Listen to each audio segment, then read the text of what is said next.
The star and her latest love last night attended the Australian premiere, both happy with the response. The celebrities look dressed more for a funeral on Ramsay Street than an Australian film premiere. But they were here to witness a burial, the interment of the girl next door image of an ex-neighbour.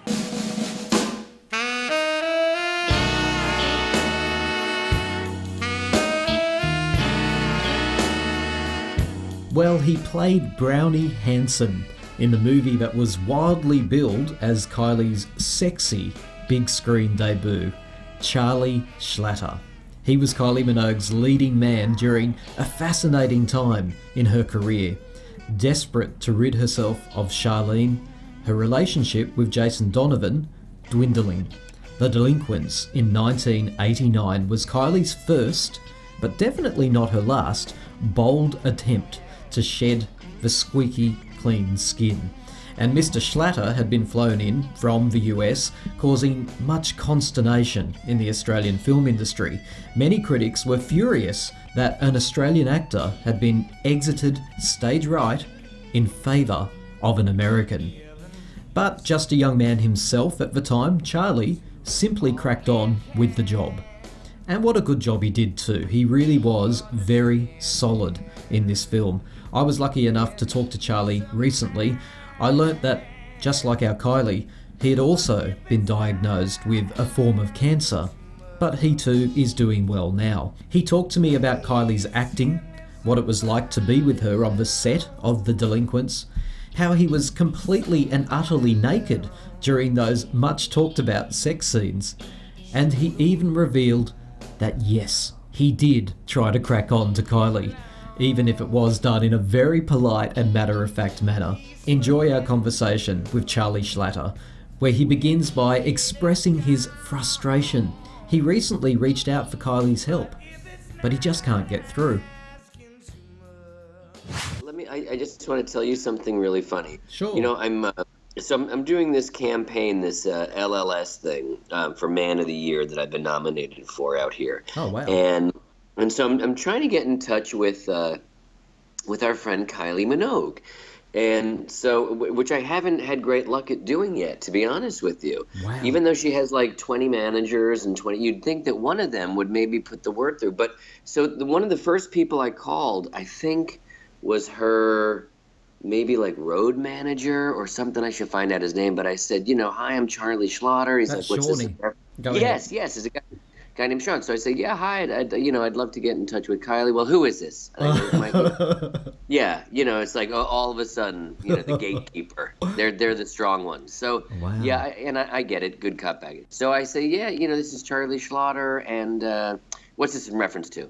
I said, well, I just wanted to talk to her. I'm doing this campaign for cancer, and was looking, and I know she's a survivor, and was looking to see if she'd want to be involved in this as well. And he goes, does she know you? And I go, well, we did a film together years ago. It was called The Delinquents. And he goes, never heard of it. What? You're So joking me, Charlie. That's shocking.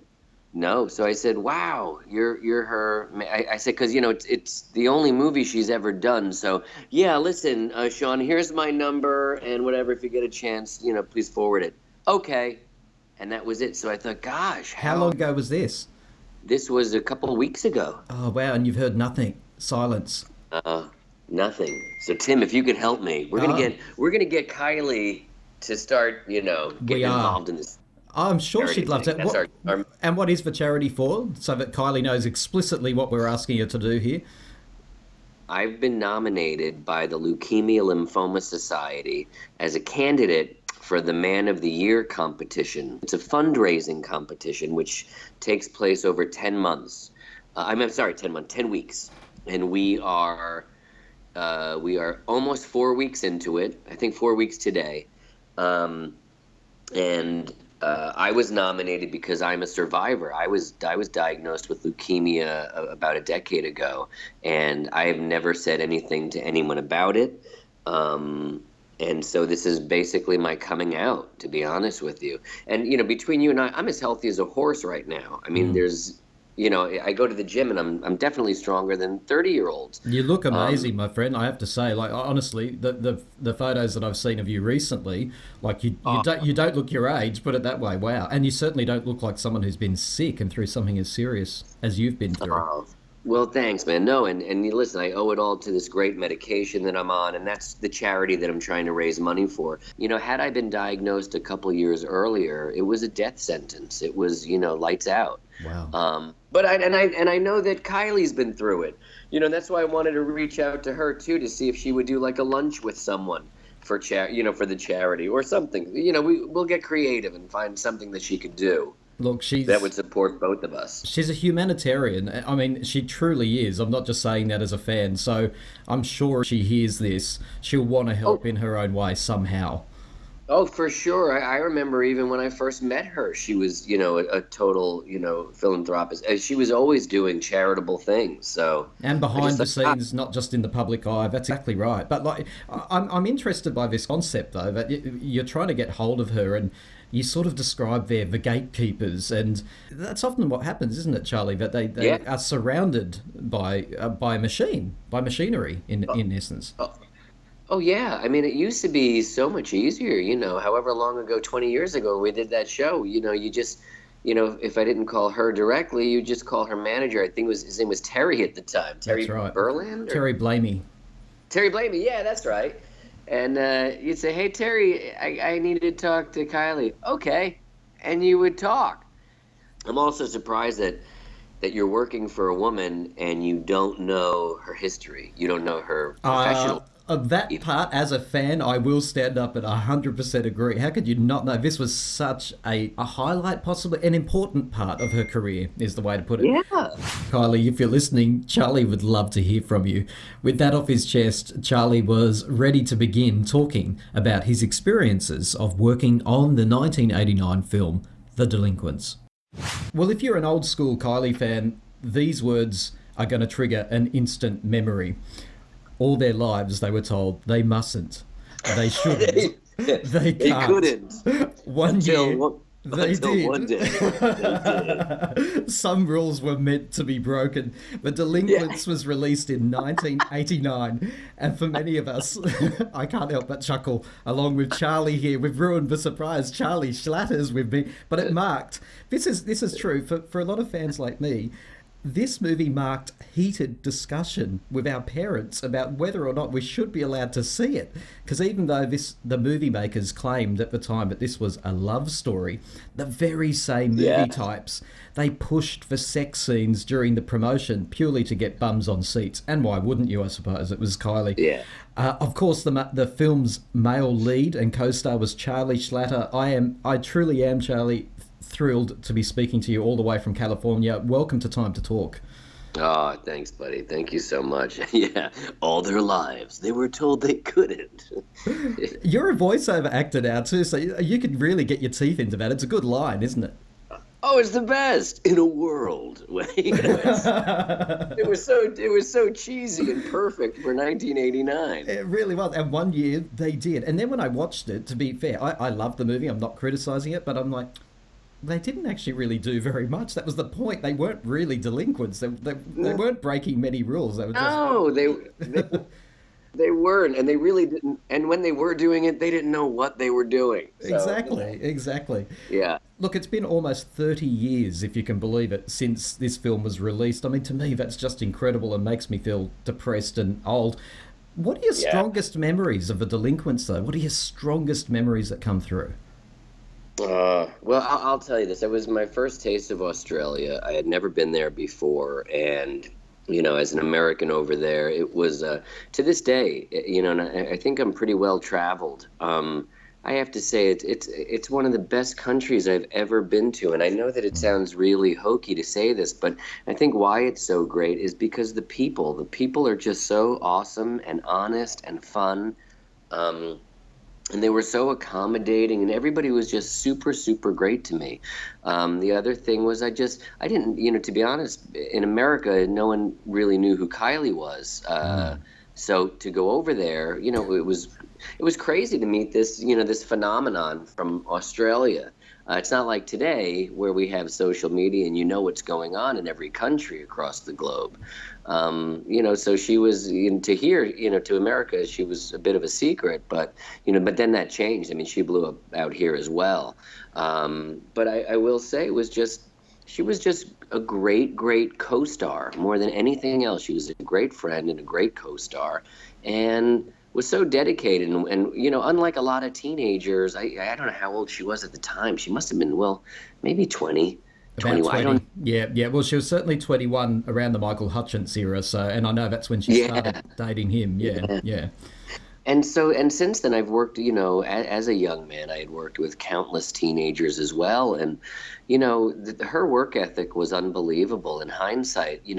Here's a girl who never said, can we leave early because I want to meet my friends at a club, or because, I'm having my nails done at whatever. And I came back to the States and was working with girls and boys who were like that. I just thought, listen, I'm from New Jersey. I'm from a blue-collar town, and Tim, I know that I could be digging holes for a living. I really know that. Yeah. So to me, I've always been really thankful of all the good fortune I've had. And I think KYLIE, I met her mom and her dad and her sister, and they all really had their feet on the ground. I think they were all very gracious and thankful for what was going on in her life, but also knew that it wasn't just some entitlement. And she worked hard. She was a hard worker, and I totally respect that about her. Yeah, I've got to say the Minogue family as a whole they're famous for being hard-working people, very, very professional. It's interesting you say when you came out, and it was before the internet, so you couldn't have done, too much research beforehand, and you walked into this phenomenon that was KYLIE Minogue. I've got to say, even before the production began, there were press junkets to showcase that KYLIE was about to make a movie.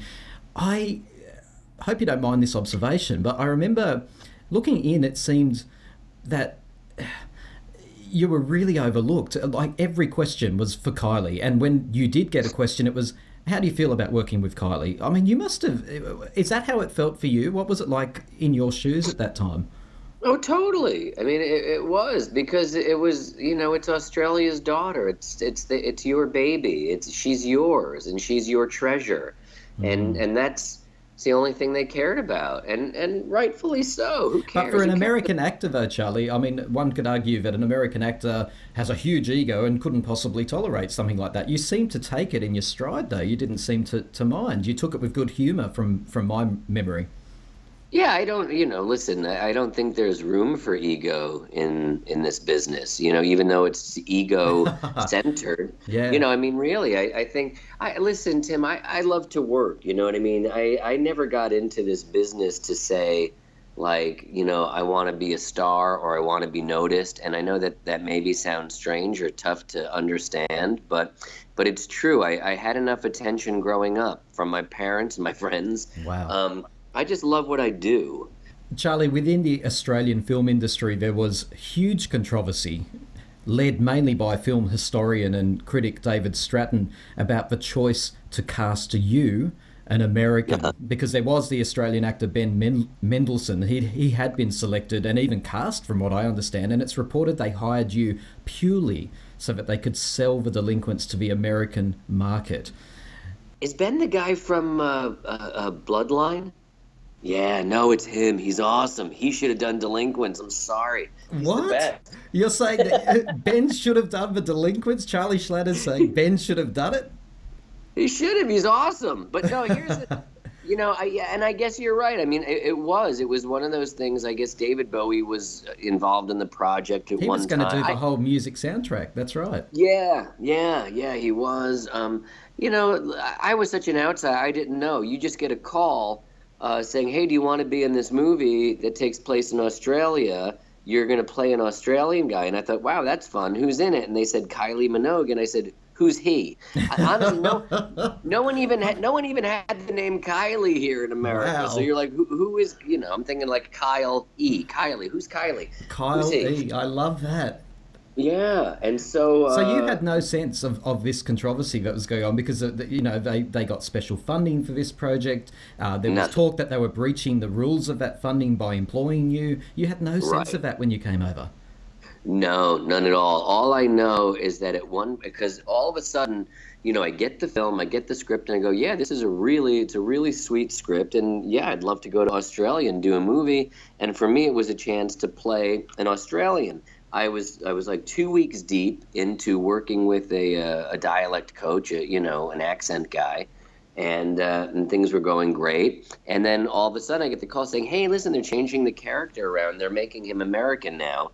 There was a But lot of talk around your accent, I've got to say, a lot of talk, and there was also a lot of criticism of what they call the hastily changed script, because there's a reference in the movie to your dad being from America, which is sort of critics suggested was such a flimsy way of explaining why your accent was the way it was. Well, here's the thing. No one's ever heard me do an Australian accent, especially anyone involved in the Delinquents. That's the first thing. The only thing I've ever even like attempted doing an Australian accent is like in little cartoons here and there where no one really cares that much. Secondly, like the accent in the Delinquents was my own. You know what I mean? And so I don't know Yeah. why there was any sort of linguistic experts The thinking they could criticism, dissect. the criticism wasn't on your accent per se. It was that the character, what I read at the time was the character was meant to have lived in Bundaberg for long enough that there should have been at least a twang of Aussie in there somehow, particularly Bundaberg, very Australian broad dialect up there. So Right. that was the criticism. Certainly not of you, Charlie, just of like the casting. I think was Oh no, no, no. And that's listen, that's a valid point, but that's one to take up with the director to say why wasn't this character, especially when this is a character who didn't live in Bundaberg that long, and you establish your own accent and your own regionalism early on. Let's just say Brownie Hanson was not easily influenced by the people of Bundaberg. How's that? Well, he was an say that. individual, wasn't he? He was a very strong-minded young lad, so that Yeah. makes a lot of sense. Give us a sense about what was it like on the set during this period. Yeah, it was very, very similar to a modest budget film in the States. There was not a lot of glitz or glamour. Our trailers were very modest. The makeup trailer was modest. It wasn't like productions today where they just, are emptying trucks of money in your lap and you just make a show. This was very well thought out, very well budgeted, and I have to say, very blue collar. I mean, everyone just really, really worked hard, and it was a great, great atmosphere. And the personalities were just so great, from the guy who drove me to and from the set to the top producers. Everyone was super nice. I can't even explain it. It was just, I had such a pleasant experience doing the whole thing. So it was all very professional by the sound of it. But working with Kylie, did she have the star trailer? Did she have the bodyguards, the personal assistants, all of that kind of thing? No, none of that. None of that superfluous crap. She just showed up. We had the same driver. We'd stay at the hotel and we meet down in the lobby, and there was our driver to take us to the set. We both had the same trailer. I didn't have any like real star amenities. We just had the same. It was easy. It wasn't crazy. It wasn't like being with the Beatles. When you're running away from people. Every now and then you'd have someone come up to you at dinner or whatever and say, hi, Ms. Minogue or Mr. Schlick, can you sign this for me? Okay. And that was it. It was easy. There was no like crazy, I don't know. No There was diva antics. Yeah, that's Yeah. fantastic. Like you say, you're Yeah. describing such a professional experience. There was so much riding on Kylie's shoulders, though. There truly was. The critics had their scalpels out even before production began. They truly did. Charlie, I'll just say this. It's definitely been pointed out that you were called in to an extent because you could act. And there was concern that maybe Kylie was a star who couldn't act. Well, no, listen, I as an actress, I thought, she was second to none. I mean, she was just really, really great. And she was, listen, the proof is in the pudding. I think she was wonderful in that movie, and she didn't have to like try terribly hard. She was just totally committed to what she was doing. I never felt like I had a few films under my belt, but I didn't feel like I was going in there as the veteran. She was a woman who had been on a television series for years and had experience.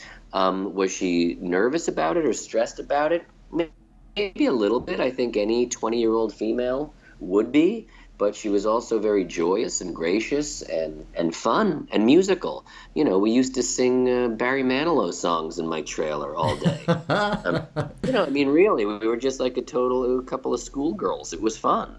But no, I get it, and it's weird. That was the weirdest thing to me also about Australia, like, because I would only hear from, the people involved in the film about Australian critics and the people that want to take Kylie down, and I thought, this is really like a weird vibe you guys got out here, man. Just chill. Yeah. She's just a kid who's singing and dancing and having fun. Why, I just never understood that, like why they'd want to build her up just to chop her down. It seemed like a strange hobby. The tall poppy syndrome, we call it. Anyone who gets success outside of our country, then all of a sudden there's a lot of resentment. And because her success was primarily overseas in the UK and Europe, the scalpels were out. Yeah, so I get it. Every country, every town, we all have the same thing. It happens in every high school. If someone gets too big for themselves, you got to cut them at the knees. And I think that's but it's odd when an entire country has that mentality about a 5'1" girl. I like to think it's shifting. Did she talk to you about that pressure at all, though? Did you ever see evidence of it, that there was a lot riding on this film for her? No, but, she was the first. I probably heard it from her first, the whole tall poppy syndrome. It probably came from her mouth first about that. That's the first time I'd ever heard those words uttered and what it all meant. But I totally understood it. In America, you're great for a certain amount of time, and then you're yesterday's, your old trash, you're yesterday's news. I have to ask you about the sex scenes. What was it like filming a sex scene with Kylie Minogue, or sex scenes? It was, it's funny because there are several scenes that aren't in there. Is that right?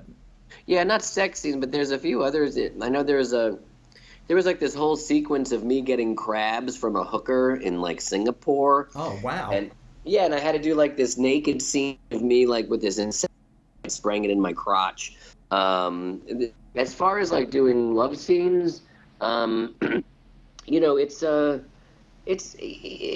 not like the most comfortable thing. You just have to trust your partner in it, that it's not going to be so stupid, and you just kind of give in to the process. But everybody was real ladies and gentlemen on the set. This would have been your first love scene too, wouldn't it? You were only a young guy yourself, right? I'm trying to, I had done like little kissing scenes here and there, I think in a couple, but nothing like that. Nothing that required like any sort of real sexuality. But it was, it's just weird. It's not like the most romantic thing because put your hand here, move your head this way. It's like it's like a photo shoot almost. It's not like, hey, Kylie, Charlie, I want to see you guys hook up, do your thing, man, and action. You know what I mean? It's not like, it's not porno. It's just, it's like, hey, I'd like it to start off here. I want it to go here and end, in this position. And if we have to go out and cut stuff out, then we do that, So no, it's funny. We had a wonderful costume lady working with us. Her name was Julie Barton, and she was the one who basically comes out with the robe, and she'll take the robe away from you at the final minute. And everyone was, like I said, it was such a very closed set. It's just the director, the DP, and you and Kylie. And so, it just, but if Kylie was uncomfortable, she never let you know that. She also didn't walk around like, hey, I'm just going to be topless right now for everyone to see. It was, no, you wait until the very last second, and boom, you're ready, and roll sound, roll camera, and go. You do your scene, they say cut, and there are the robe ladies right there to cover you up so you don't get chilly. And, that just is what it is. That's just how it goes, Were you attracted to her? I mean, was it exciting to do a love scene with Kylie Minogue?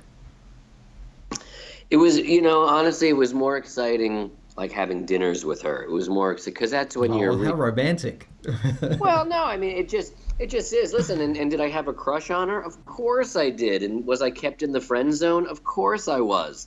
Like I'm a healthy American boy. Of course but it had nothing to do with like Australian's treasure or anything. The accolades that came along with her. She was just this very sweet girl who, you couldn't help but be enamored with. She was just very sweet and very nice, and you wanted to take care of her and you wanted to protect her. So, insofar like the love scenes, there wasn't like a lot of excitement going on. Okay, we're really going to do this. Because if we were really going to do it, it would have happened somewhere other than on a set, and that would have been nice. But the stuff that goes on the set it's work. You bared your backside in this film, Charlie. Why not? Yeah, had to be done. That wasn't awkward for you or anything like that? Of course it's awkward. It's just weird. You're laying there naked, and you ask the makeup lady, is there anything back there? Is there like a pimple or anything that I need to like? No, you're all good. Everything's a go. They give a little powder, take a little shine off that thing, and then, lay you out. Are you completely naked on set? Yeah, and that I was, yeah. Yeah, you just come out with the robe, Kylie's laying there, then you lay there, and then, yeah. No pouch or anything like that? No modesty? No, because I was, I think I was, like, laying down, basically, on my stomach anyway, so yeah, they didn't have that. I don't even think they call that I think they call that a jewel bag. A jewel bag, right. Yeah. That's the technical term. Yeah, which I actually wore in, I did a show out here called Southland, and I had to be like this crazy screaming naked guy, and they gave me the pouch, and they come to the dressing room, they're so wonderful. They've got like 3 bags to choose from, little, medium, and like this crazy long thing. I said, well, I'll just take the medium for now. But it's funny. Now. And then in the actual show, they pixelate all around that, so it actually looks like you're naked. Charlie, a lot of us fans thought that you would have made a good couple. Did you actually ask her out? Well, thanks. We definitely would have downbreeded. We would have had like Shetland children. Very little. You're both little. That's right. Yeah. Did you actually make a move on Kylie? Did you ask her out on a date? I don't think I made the full move, but I think I basically said, "Hey, if you want me to be your boyfriend, I gladly would be, but I get it if you don't want me to be." And I think she was like, "Yeah, thanks for the offer. No, that ain't gonna happen, hotshot." Yeah. I'm going to go and stand over here now. Oh, yeah. Wow. Yeah, exactly. But, listen, it's, again, you can't have ego, Tim. You can't have ego. You've also got to have your shot, Charlie, don't you? You've got to have your shot. Exactly. Listen, I have a beautiful wife. I'm very happily married. But I'll tell you, like, before that, I dated a lot of beautiful women, and you don't ask, nothing ventured, nothing gained. Exactly. Can I ask, was Michael Hutchence around at the time? Did you know? Because that was... No. Nope. No, in fact, was In Excess even around at that time? I don't even know. Yeah. I remember I was surprised like a year later because she was dating like Jerry Donovan or something like that. Jason Donovan, yep. Yeah. And so I was like, wow, so she's dating this Michael Hutchence guy. I didn't picture her with like this hardcore, rock guy. What about when you went to those premieres in the UK and Australia? Oh my God, the hype, the frenzy. And boy, does she know how to turn on the publicity machine too, because she came out in that noughts and crosses dress with Michael Hutchence with the short platinum blonde hair. What were you making of all this? Yeah, no, the only premieres I was at, and it was before him. He wasn't at either one of these. We did one in London, and we did one in Newcastle, and those were the only 2 premieres I had gone to. Are you proud of this film, Charlie? I am. Yeah, I'm proud of the work that went into it, and I'm I haven't seen the picture in 30 years, so I don't know, if it holds up or whatever. I remember it being a beautiful film to look at. And I think it was well acted by everybody. I think it was a wonderful story. Yeah, it's probably weird that they billed it as such or promoted it as such a sex movie because, like you said, it really isn't. It's two kids that are curious about it and about each other. I listen. I haven't had to suffer the slings and arrows of the critics of this movie because I live here and because no one has seen it here. But So for are me, you aware that the movie received very harsh reviews, though? Were you aware of that?